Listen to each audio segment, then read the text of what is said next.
This is Community Voice's 15th year of mobilizing advocates throughout LA County to the Capitol. We do that in a number of ways. We work with parents and providers to train them to advocate with skill for access to quality childcare and early learning.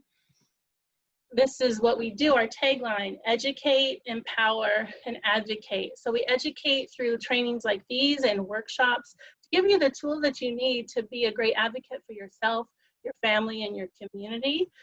We actually do advocate out in the field. We go and meet with legislators, we go to Sacramento, and we tell them our lived experience. And we have had great success at the local, state, and federal level with that. And then the empowerment piece is what the members do with the skills that they have and how they apply it to their own lives. And we have some really neat providers and parents who have done wonderful things with their newfound skills. In addition, we've had legislative wins across, over the years, and most recently was the 12-month eligibility for families receiving subsidies.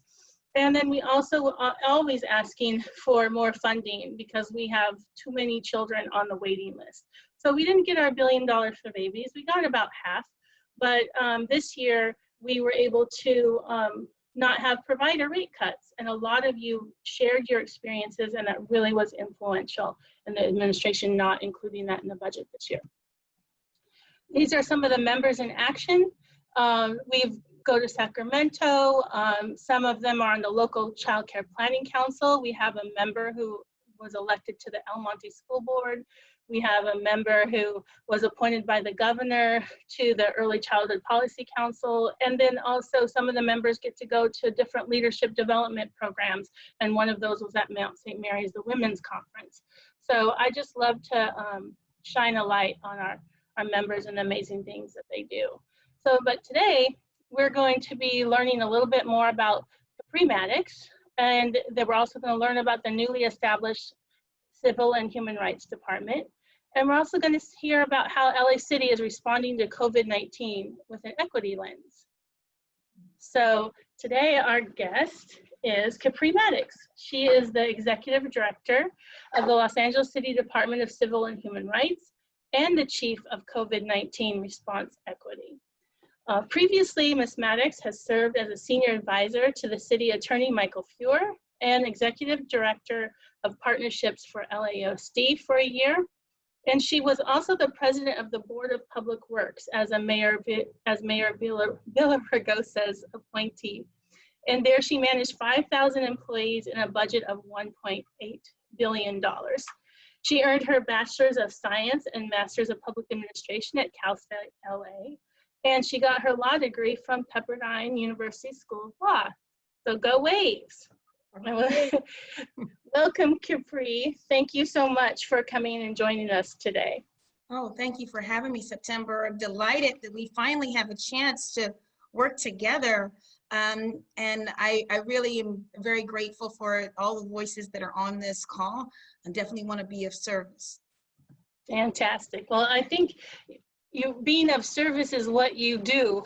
I think your whole career has been in public service. And I'm just really an interesting path as an attorney. Just, was that your trajectory? Was that your plan? Not at all. I actually thought that I was, when I finished high school and I decided I was going to go to college, which is an interesting story about how I showed up at Cal State LA with 2 suitcases, everything I owned, and no money, and you know, they kind of just figured things out for me. So I'm, you know, beholden to David Sandoval as well as Cal State LA for really leaning in and believing in me. But I wanted to share that I thought I was going to be a police officer early on, and I graduated the year there was a Rodney King incident, and it, you know, led to civil unrest, etc. So my friend said, just work in the housing department, and then you would go, you know, back into law enforcement, do a master's degree, and you know, in the process. And long story short, I went into housing temporarily, and then of course, when you have a civil unrest and then an earthquake right after, I was doing disaster recovery for many years, and And then I got mad at a slumlord, quit my job, and went to law school. I was a community development block grant analyst, actually. Got mad at a slumlord, quit my job, went to law school, and wanted to be of service with all of my talents. And so here I am back at the city family. So that's kind of how I went into law, and we can talk more about, you know, the jump from the city attorney's office to the various roles as well, if you wish. Yeah, I mean, what is it like working in city government? Is that something, is that a challenge? Have you always worked in city government, or you moved For the around? most part, yeah. I mean, I took a break to work in a PR firm, I think like right after law school. And but for the most part, my career has been in local government, worked for the city of Glendale, of course, as you mentioned, worked for LAUSD. I always like to, you know, find a problem and, you know, untangle it. I think, and I love, you know, public service. And I think, you know, based on my life experiences, it's a place where I think I can authentically serve. And I just want to make a difference. And it seems that understanding corporate America, understanding, you know, education, understanding the needs, and of course, you know, having a place in government to be a partner, to be nimble is where I'm best of service. And everyone has their respective gifts. And this is a space where mine have been able to be showcased. And so, you know, delighted to be in government. Is it perfect every day? You know, no, but no place is. And those that have the talent and the tenacity need to bloom where they're planted. And so government is kind of where I've been planted, and to serve all communities in so many ways. Well, it's wonderful. I know the communities really appreciate it, and I know the leaders of the city, city council and the mayor and the city attorney's office value you very much, because they always want you on their team. And they Yes. always come with you with the biggest problems, and they're like, who can handle this? They're like, Capri Maddox. So, I mean, in your current position, the Mayor Garcetti appointed you to the Civil and Human Rights Department back in February 2020 to address systemic racism and bias in areas of commerce, education, employment, and housing. Now, this is before the pandemic really hit here in Southern California. This is before George Floyd. This was before civil unrest. I mean, what, did you have any idea that this is where we would be in October and that you would be addressing these things right now? I didn't think it'd be exactly like this, but the staff kind of jokes and calls me the Lucy Jones of social justice, because Lucy Jones, of course, is always warning us about the big one and the earthquake. But I think it's really important to know that I could see things simmering in society, of course, you know, hate crime skyrocketing, you know, for a lot of groups and categories. We're looking at some of the highest hate crimes against certain groups in like 40 years, like the ADL, the Anti-Defamation League, has been, you know, tracking anti-Semitic hate crimes for 40 years. And in 2019, they broke records.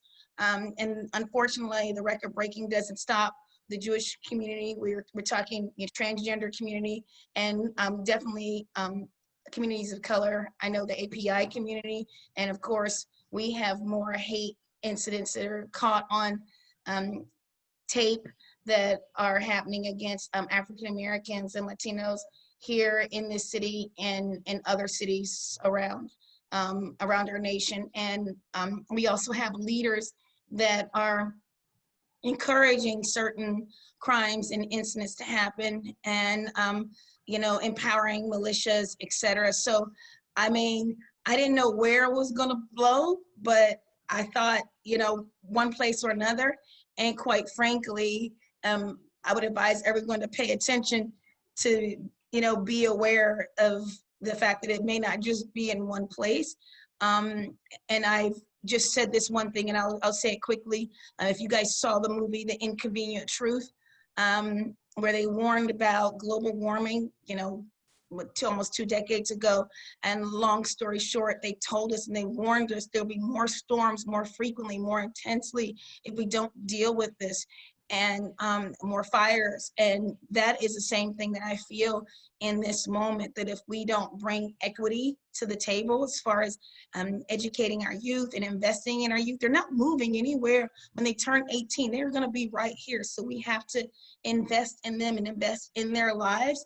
And I think a lot of the discriminatory practices from, when this country was founded all the way up until now is about race and othering people, but it's also about maintaining power and making sure that the inequities of yesteryear happen and are visited upon us again. And I think even when we talk about voting issues and challenges, I think Blackish just did a kind of like a comedy on it. Yeah, they did. To bring light to it, but basically some of the voter suppression things that we've experienced as a people, 100 years ago are kind of still happening. So, just some of the discriminatory practices and patterns. And today it's, maybe making sure the census information doesn't get in. So let's move on. I'm sure we've got a lot to talk about the department. Yeah, I'd love to hear more about the department. And I love your logo. I think you must be the only city department that has a heart in the logo. So you guys want to know a secret? I'm born on Valentine's Day. Oh, and so I love hearts. See, now I'll put my birthday out there. But I think it's really fitting. It should be the department with a heart. We are caring about the people and their rights, and I think it's so fitting. So that's great. That's a cool secret. Whenever we look at it. Yeah, this is the first time this logo has been presented. Oh. So you guys saw, they just did this like a few days ago. So I haven't even seen this page that you're showing here. So this is new to me. I'm seeing it for the first time. So yeah. This is from your website. Yes, which launched yesterday. We were tinkering with it, but I didn't see it all together. So this is fabulous. See, we had a volunteer student from New York to put this together for us. She's since moved home. She was at Columbia and decided to take a year off. And now she works for the Beats in Culver City. I think she just started, but that was her labor of love. And so I think it's fitting also to have a heart because it was done by a group of volunteers with love. Well, your department got launched without a budget. Is that actually true? Yes, and that information is wrong. We actually were supposed to be at a meeting, a city council meeting on the 1st where it was going to be launched, but the internet in City Hall went down. So that meeting has actually been moved to October the 19th. And the budget process, hopefully the budget will be addressed by by Thanksgiving, hopefully. And I know it's a tough time to, have budget needs, but there's been delay after the delay. And we just need to, have consensus and move this forward, because I don't have to tell you that hate is not waiting. It's, so many things. Hate don't wait. I think that's your slogan. Since February, so many things have happened. Yes. I can't even keep up with, how hate and discrimination has reared its ugly head in just a few months of this year. And then there was a pandemic that exposed a number of other inequities in our society. So the mission for your department, can you tell us about it? Oh, yeah. So definitely to move forward the agenda of diversity, equity, and accountability. And we'll use 4 pillars of our department to make sure that we make this possible. The implementation would be through commission support, the opportunities that we would have with community outreach and legal remedies. And then of course, my favorite is equity and empowerment. We do have authority to make sure that we enforce the Civil and Human Rights Ordinance the city of Los Angeles in 4 areas related to the private sector, and that's commerce, education, employment, and housing. I'll tell you a bit about each. Commerce, think about lending practices or people that refuse public accommodations, like we don't want to let this group in, or a perfect example might have been the Denny's case from the 1990s, as where they said African Americans must pay for their food first, everyone else pay for your food afterwards. Education, of course, equity. And again, I think this is important for the parents that are on the line. This is for private institutions, but say, for example, if you have a special needs child, and a special needs child of a certain race doesn't get the adequate support in that environment, or if there is a special need that special needs that is preferred, and they'll give extra support and services to one special need and not another, that would be a place. And of course, the admission and disciplinary process, that's another thing that happens. As an African American child, I was 3 times more likely to be suspended than my white counterparts, oftentimes for doing the same thing. And I actually was suspended at 7 years old from a LAUSD school when a teacher grabbed me and I reacted. Today, the teacher, I guess, would get in trouble for that. But my point is that I took a 3-day vacation, and unbeknownst to me as a child, that was, I was 3 times more likely to have that happen to me. And unfortunately, that's still the case. Employment discrimination and employment and hiring and discipline, firing. And then with housing, it's pretty, straightforward, allowing people to rent from various locations. And of course, the lending practices as well kind of bleeds into that area. So those are the 4 pillars of our department. And we really look forward to doing a great deal of work in outreach and community engagement, particularly as around hate crime prevention and anti-bias training. And the commissions that are under you, I'm going to throw up a poll real quick, but can you say the commissions that are under you? Oh, yeah, sure. So actually we have, I say 3.5, because we kind of can't make this one, we can't make all of them commissions, but we have the Commission on the Status of Women. Oh, she broke up. The Civil and Human Rights, which has the enforcement power. Did you hear me? The Civil and Human Rights Commission, the Commission on the Status of Women. And then the last one is the Human Relations Commission. And that commission has the Transgender Advisory Council in it. So that's why I say 3.5. It's an advisory council, but they're very active. And we actually just had a transgender hate crime prevention event on Channel 35 a couple of weeks ago. And we were going to have an API hate crime prevention event at the end of the month with Councilman Rue. Fantastic. I want members to let you know which of the pillars is most interesting, that they want to learn more about.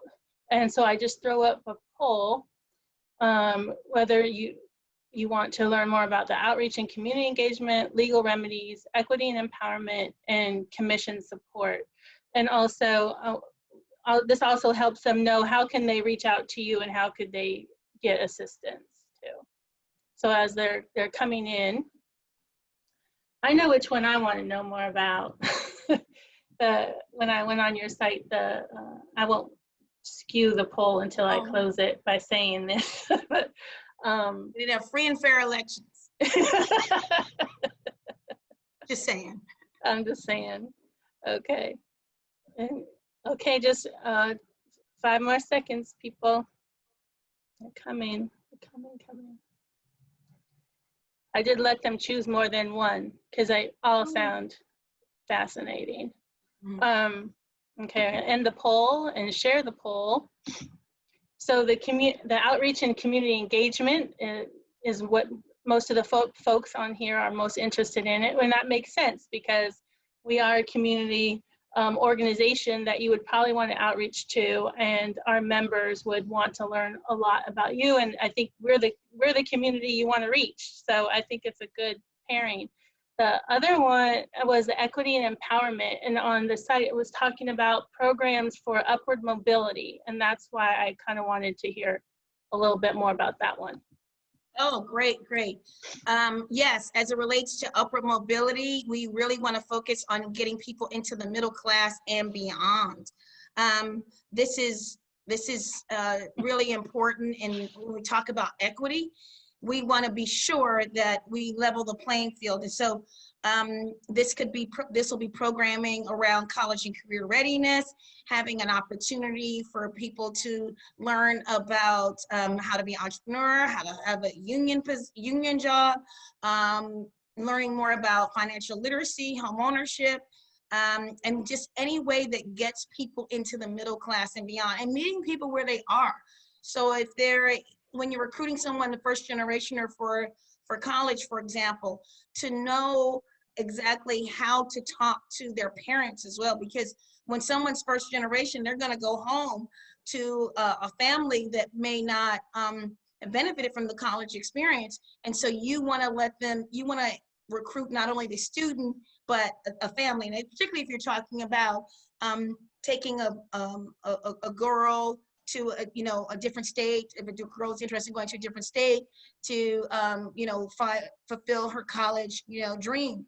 It's really important for us to just think about where people are and how to meet them in that space. So that's what that's what the upward mobility programming will do. And then we have another space right behind it where we'll be working with industry diversity metrics. The mayor just launched a program this week with a number of corporations. It's called the Renew program. Stands for racial equity racial equity in new work environments. I can't remember the exact acronym right now, please forgive me, but it's a coalition of leaders and a task force that will allow us to move forward and move the needle as it relates to hiring practices for African American and Latino employees in these spaces where you can become a high net worth earner. We're talking about equity, inclusion, pay equity as well, as we think about hiring and promotional opportunities, and even a pipeline for companies like Ernst & Young, Morgan Stanley, and some of our tech companies as well. So I just really wanted to let you know that we're not only meeting people where they are to encourage them to go into careers in STEM, but to also meet with the companies to give them a 2-year timeline on how we want to see improvements in their spaces. And as far as hiring, in some instances, is up to 30% of an increase as it relates to their diversity in that space. So we're kind of hitting things on all sides, because I think as we live in 2020, discriminatory practices and racism and biases are hitting us on all sides. Something can happen in a political environment, and something can happen at the supermarket, and something can happen in the workplace or with your housing. And we want to be there to attack things on all sides. And that is something that Mayor Garcetti has allowed us to do in the city family. That is wonderful. I'm so excited about all those programs, and you are going to be very busy. But please keep in touch with us, because everything you said, I know that our clients, our families, our providers would love to be involved with that. So we'll stay in touch, and we'll let everyone know when things are coming up, okay? I want to jump to COVID-19. Not really, but we need to talk about it. You are the chief of COVID-19 equity response. And Right. So want to hear how you are prioritizing services and strategies to a lot of our communities where there's a disproportionate death rate in these communities. And now, correct me if I'm wrong, but when it first hit, like in February and March, it felt like we first saw cases like on the west side and higher income areas, I think due to the ability to travel and things, and they're bringing it back. And then as it progressed, we really saw it hit our low income Black and Latino communities disproportionately, and then more fatally as well. And is that my imagination, or are you seeing that in the data? Yes, you're absolutely right. And I think you're you're absolutely right. I mean, like, 2 to 3 times more likely to get it, 2 to 3 times more likely to die from it. Thinking of particularly our Black and Latino families. And so this is something that's very real. And the shift happened, as you said, the ability to travel, would helped to bring those numbers really high as it relates to folks on the west side of Los Angeles. But then when we were able to shelter in place and people knew what to do, those families were able to, work from home and have an opportunity to, be connected.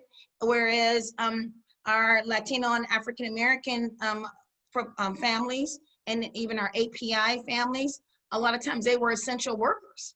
So, we're working in the hospitals, we're at the grocery stores, and, the delivery drivers are usually a little bit more diverse as well. So, I mean, and these are people who are driving, Ubers, et cetera. So they're having a lot of contact. They don't have the luxury of, sheltering in place and being safe, following the safer at home orders, as some people would be able to. And there are a number of reasons for that, September, thinking about the digital divide, and also the need for, employment. And especially if you're thinking about some of our households where people have 2 and 3 jobs, or they may be in a situation where they have lost employment and are living in close quarters. And some people were living in close quarters even before the pandemic hit,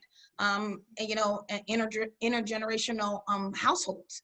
So it's very important for us to lean in this spot as it relates to testing. And I'm looking at even the picture that you have on your screen. You have diverse people at a testing site, providing the test right there.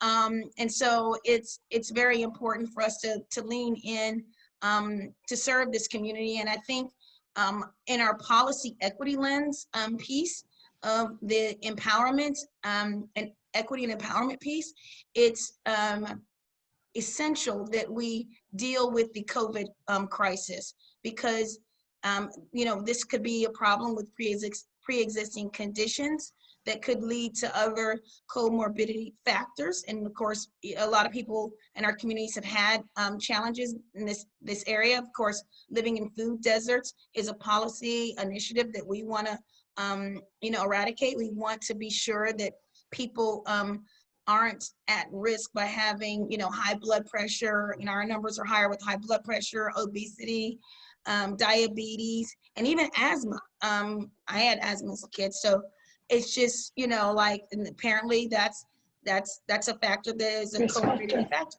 Mm-hmm. Yeah, we work with a lot of childcare providers, and so COVID has hit and disrupted our childcare system dramatically. And a lot of our providers had to choose between their health and taking care of children and families of essential workers. And our providers are essential workers. And a lot of them have had to remain closed. They've had to get the cleaning supplies, change their ratio. I mean, this is something that really hits a lot of our family childcare home providers. They're bringing families into their home to provide care for essential workers, but also at risk. And so this is very real to us, and it's very close to home. And so whatever you can do, we'd like to hear more about how you implemented strategies for this community to address the disparities. What kind of right. And yeah, and there could be a couple of things. And so, like, even when we think about looking at things through the policy lens as it relates to testing, for example, we'll just take that apart. So when the Testing and CARES Act resources came in, we didn't just divide everything up by 15 council districts. We wanted to be certain that we had resources where there were highest needs, maybe South LA, East Los Angeles, Pacoima, other areas. And so we have something called heat maps. So that really shows like where the numbers are highest, and how we can direct services. And we have, again, I always like to give you guys the cutting edge thing that we're working on now is, actually this afternoon, I'll kind of find out where we are with the grant application that I had in to help people that are COVID impacted. And a lot of things that you can go online and see, and you guys know our, coronavirus website, the city's coronavirus website, talks about the prevention. But one thing that's important is to know is one day, unfortunately, someone's going to be in a line at a testing center and they're going to be COVID positive. And then it's like, then what? So just, here's, this is your results, 14 days, good luck. We put in a request to ask for folks to have COVID, like a COVID care kit where they would get a pulse oximeter. If you guys, I actually have it right here. You guys don't know what a pulse oximeter is? It's a little thing you can clip on your finger. You can get them on Amazon for about 20 to 30 bucks max. And it allows you to test your oxygen levels. Oh. And if you are COVID positive, you're able to see, today's a good day, and mine's at 99%.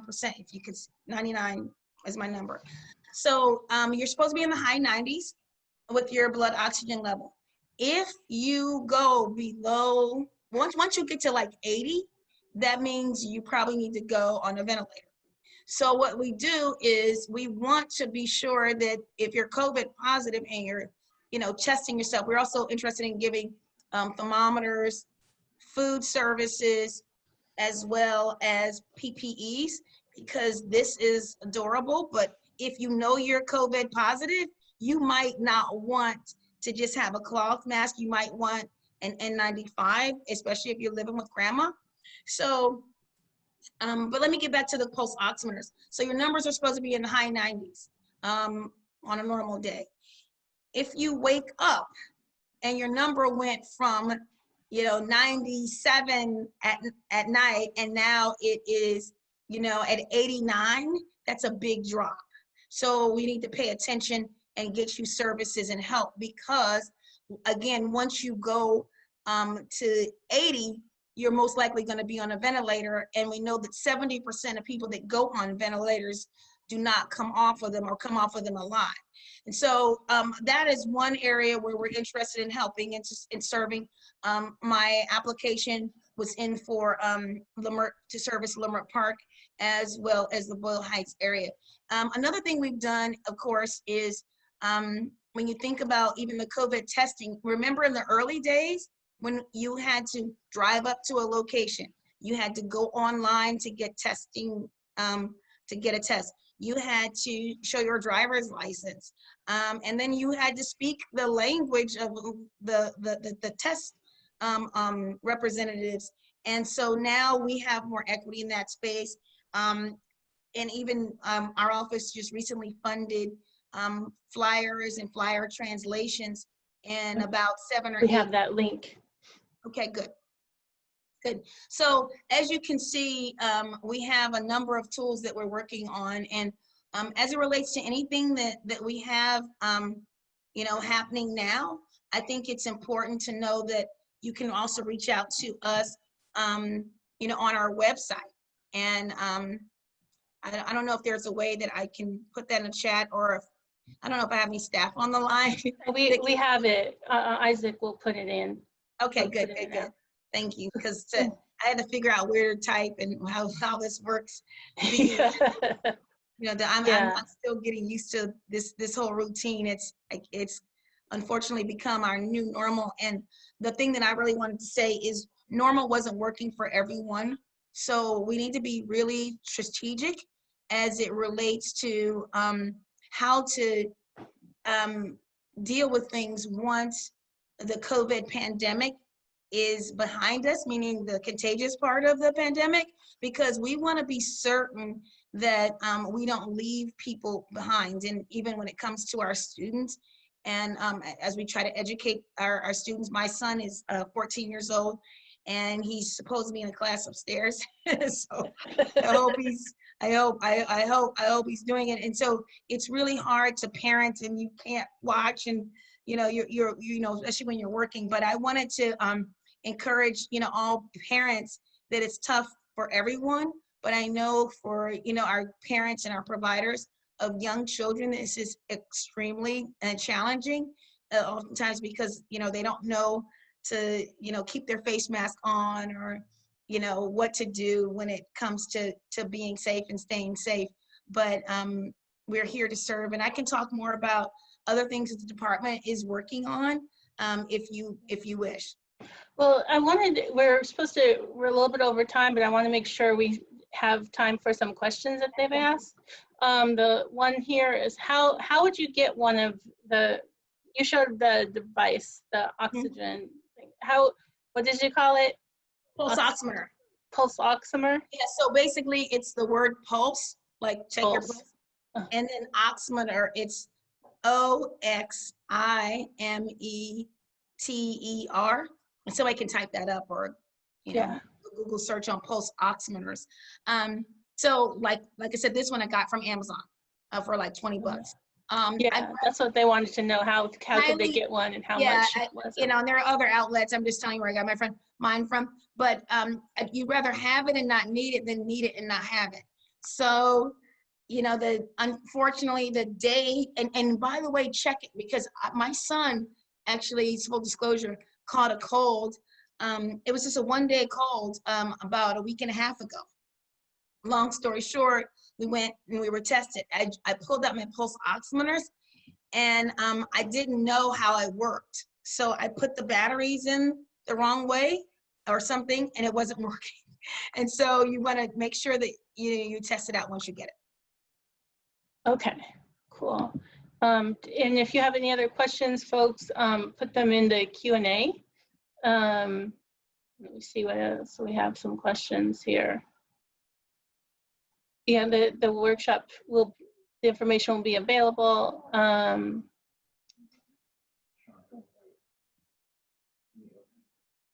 There's another question here. There was another one.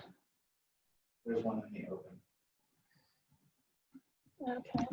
Yeah, I think there was a question about how do you get one of these if you test positive. You mentioned the grants. That was the question. Can I just go back to Justine's question? Yes. So again, I haven't been approved for the grant yet, but the plan would be if you lived in a certain zip code and you tested positive, they would give you information to say you can contact this nonprofit or service provider to get these resources delivered to you, and also the food services. And we're looking at Project Angel Food. Like I said, we're in the grant process, but I wanted to let you know what I knew when I knew it. So I think it's important to let you know that we're in government thinking like a step ahead, because everyone doesn't have $20, $30 for one of these things. And if it's gonna make the difference of you getting to the hospital before your lips turn blue, that's important. So because we need that monitoring services for the community. So hopefully there'll be no cost. And once you get your positive results, they'll offer you this opportunity should the grant be approved. And then the secondary thing, of course, is people can buy it online. Okay. Okay, great. Questions are coming. Yeah, there was a question. Does your office have information about obtaining grants to start your own business? I don't know if that's under your purview or not. It's not. I feel like we do everything, but unfortunately, we don't do that yet. But I do want to, once we stand things up and we have our entrepreneurial operation going, I think we may have some assistance in that space. So, stay in touch with us, and, maybe we can get information like in a few months. But for right now, I just wanted to let you know I don't have an answer for that. And I should have done this at the beginning, earlier on, but just the difference between equity and equality, because we're using equity a lot, and I just think it's good to do that framework, and because a lot of people have a problem with it. They don't understand the difference. And can you just kind of explain? Oh, sure. And I love that someone's found the pulse oximeter for $15. Good. You gotta save nickels these days. The equity piece. Okay, so when we talk about equity, it's different. Equality kind of, puts things equal. It kind of just, but you have to know that there have been so many inequities that if you provide the same resources for a white male and a woman of color, the same exact resources, there's still going to be inequities as it relates to pay gaps, et cetera. And so we have a number of students, Hispanic and African American students, going to college and getting careers in STEM and still making 20% less than their counterparts with the same education. Where, a lot more of our kids are getting educated, are having careers. And unfortunately, the mayor and others in the city are working on inequities, even as pay inequities in the private sector, as well as even in the city. We're talking, instances where a woman of color will make, $30,000 a year less than her white male counterpart. And when you think about that, and when we think about those numbers, that's generational wealth. It's kind of like if you do a career about 30 years, it's almost $1 million. So we want, and that affects what zip code you live in, the chances of your kid getting, asthma, or, an opportunity to go to a different school, different school rankings, et cetera. And so if you just make things equal, it doesn't, make things right. And so we need equity. And that is leveling the playing field. And that's like with the program, the Renew program that we have, that will allow Hispanic and African Americans to have more of an opportunity to have job hiring for positions and be in the pipeline. And so that's kind of one of the things where equity is not equality. Equity is kind of leveling the playing field. That is wonderful. Thank you so much for that explanation. And we are over time, but I want to thank you so much for being here today. Such wonderful information that we all really needed to hear. And now we know where to go to get it. And now we know the woman behind this great work. They can visit your website, call your staff if they have any issues. And we want to continue to partner with you and your department, because I think there's a lot of things that we can help each other with. So right. This was wonderful. Thank you so much. Thank you for having me. Yeah, I want to just close out with a couple of announcements here, if I can. Let's see here. The child care keeps California working. So if you are working during this pandemic, or do you know someone who is working, please speak to us today and find out if you're eligible for free or low-cost child care. And the number is here, and our website. You can also find information there at www.crystalstairs.org. We still have time for the census. Capri mentioned about how they're trying to block it, and it is going through till October 31st. But everything changes every single day, so don't delay. Do this today. This is resources that come into your community. It goes for your schools, your hospitals, other services that we need. It's really important to be counted now, and it will help us for another 10 years until we do this again. And lastly, want to make sure that you are registered to vote and make a plan to vote. Election Day is November 3rd. You can register to vote at lavote.net, and you can get all the information you need. If you're not sure if you're registered, you can check to see if you are at that site, and you can also go ahead and do that online. Next week, we're going to do what's on the ballot as our lunch and learn. So we're going to go through the list of propositions and try to make some sense out of it so that you can make an informed choice on Election Day. The ballots have probably already been sent out. If you haven't received yours yet by next week, and you've already been registered, you should call or check into that at lavote.net. You can mail it, or you drop it off in a drop box, or you can wait until Election Day. But I suggest vote early. And tell all your friends to get your stuff in. You don't want to be left out of this very important election. So I want to thank everyone for coming today. Thank you, Capri Maddox, so much. What a wonderful guest you have been. Yes. Javier, thank you for your interpretation. And Isaac, thank you so much for your technical skills and your lovely face. Yes, So, thank you. I was going to thank Javier and Isaac as well. Thank you so much, September. Thank you for having me, and I definitely want to be of service to you and all the folks you serve.